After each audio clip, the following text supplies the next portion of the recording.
Welcome back to Session 3 of the Career Success Program. Today's materials that you're going to need are the table tents, the grippy high-performance cards, the paper clips, as well as the index cards. And we would encourage you to take the time before class to make baggies with 25 of each color card as well as 25 paper clips so that you can easily distribute those to the students during the activity. We also encourage you to bring a ruler to be able to measure the structures at the end of their activity. The students need the Team Challenge poster, and they will also need the Career Success Toolbox envelopes once again. This activity is all about collaboration and creativity. The students are very familiar with teamwork because in their high school experience they work with a lot of small groups and small teams. Oftentimes their teachers assign them to work in small groups, and often they have a strong opinion about this. Some of them love it, some of them don't like it as much. It's always great to get them talking, and so one way the book encourages you to introduce the activity is to ask them about teams that they've been on.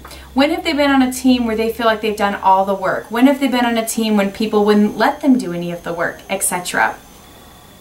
So there are some talking points to get you started, and the way the JA curriculum today is aligned is to talk to the students about the grippy model. This is a model where you can give the students these cards, and they are kind of in a nice format in which they could use them as a bookmark. They could put them in their lockers or in their backpacks to pull out when they are using group activities. This is where it's going to talk you through the process of working with goals, roles and responsibilities, processes, and the importance of interpersonal relationship skills. So you can hand these out and talk through that with the students, and the book walks you through some of the teaching points and how to introduce that model. It also gives you an area in which you can give a personal example of how you've applied the grippy model to a high-performance team. You might also want to consider thinking about a team or a group that the students are familiar with that they could apply the model to whole class. The students are often part of small groups such as FCCLA, FFA, FBLA, debate, cheer, sports, band, lots of different groups in which they could apply this model, and they might be able to work together as a large class to pull together an example.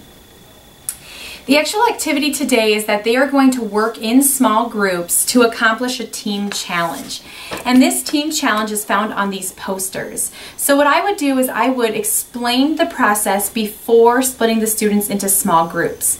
What you're going to want to do is tell the students that they are going to use the index cards and the paper clips provided to work on a team challenge. And that is to build a structure that's freestanding, tall, sturdy, built within the time frame you give them, and it needs to be creative. They can only use the materials that you provide.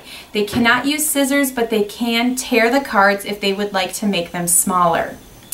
The students are going to have time to work together in small groups, and so we really want them to apply the grippy model to this challenge. So in order to do that, once you get the students into small groups, you want them to spend the first 3 or 4 minutes walking through these grippy team criteria steps. What they're going to do is they're going to read it as a small group, they're going to decide on it, and then they're going to initial in this before the build column in order to identify that they are all in agreement on the plan. At the end of the activity, they're going to have the opportunity to actually score how well they worked as a team. So that will be forthcoming. After the students brainstorm on their plan, you are going to give them 10 to 15 minutes depending upon how much time you have in your class. You need to kind of gauge the time frame that would work best for you, but give them 10 to 15 minutes to actually build their structure. Make sure that everybody knows the time frame and the allotment, and give them 5 minutes remaining, 2 minutes remaining, 1 minute remaining warnings so that everybody is on an even playing field. The students are going to work in their small groups to build their structures, and then at the end they are going to have the opportunity to both score themselves as well as get a score from the judge. You can work with the classroom teacher to have the teacher be the judge, you can be the judge, or you can work together to be the judge collaboratively. So the students are going to, at the end, they are going to score themselves regarding the criteria that's listed on the poster. It would be advantageous for them to take a look at this prior to building their structures as well. You might want to point that out in your instructions. Then you are going to walk around the room and score them as well. And again, using a ruler, whether the teacher has one or whether you bring one to class, will allow you to know whether they meet the height requirements. This activity allows you the opportunity to really talk about a wide range of team elements. What I would encourage you to do is, as the students are working in their small groups for those 10 to 15 minutes, I would ask the classroom teacher to observe, as well as you observe without the students knowing it. Take note as to who's working well together, what elements aren't working, what structure fell apart, did the team dissolve, did they regroup and try over, how did they overcome challenges, was there somebody that had a stronger voice, was everybody participating? All those different elements can be brought in. And there is a section in your guidebook that's specifically noted to the debriefing portion, which would follow the activity. But I would encourage you to be paying attention throughout the activity to bring in some of those specific examples from the students themselves.